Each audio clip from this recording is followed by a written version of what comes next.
Blackstone Publishing presents The Alchemy of Meth, a Decomposition by Jason Pine. This book is read by Jason Pine. For Guy. Author's note. This book tells the stories of people in rural Missouri who cook and use methamphetamine. More than a few of them said they had agreed to talk to me because they wanted to help me help others from ending up like them. I had to take their hopes seriously. But what can a book do? I have struggled with this question for years. What follows is my response. Preface. I began this project in 2005, just months after finishing my PhD and starting my first teaching job, a one-year visiting professorship at the University of Missouri-Columbia.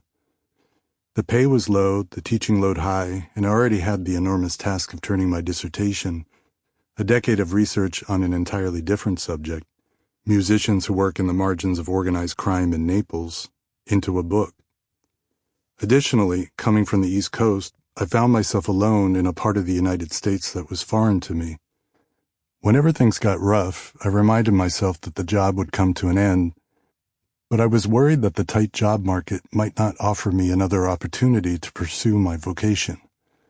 I had worked so hard, but it hadn't been enough, which made me anxious and depressed, which in turn interfered with my work.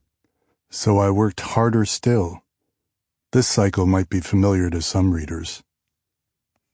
I had no business beginning a new project, but I felt compelled by this one, and without fully understanding why. While following the local news and chatting with students and people in town, one subject constantly circulated: home meth labs. There was talk of strange hoarding activity, peculiar shopping behaviors at Walmart and Walgreens, and suspicious gatherings and trash piles in the woods. There were reports of homes colonized by meth cooks while owners were on vacation, bizarre property crimes, exploding trailers, and the horrid discovery of what had been hidden inside. Emaciated, toothless tweakers, stockpiled guns and ammunition, and abused children. There were many concerns among these rumors and truths that drew my attention, but what unsettled me the most was the fact that so many people were making meth. Unnumbered cooks were transmuting ordinary household products into an elixir that radically transformed the ways people lived, worked, and died.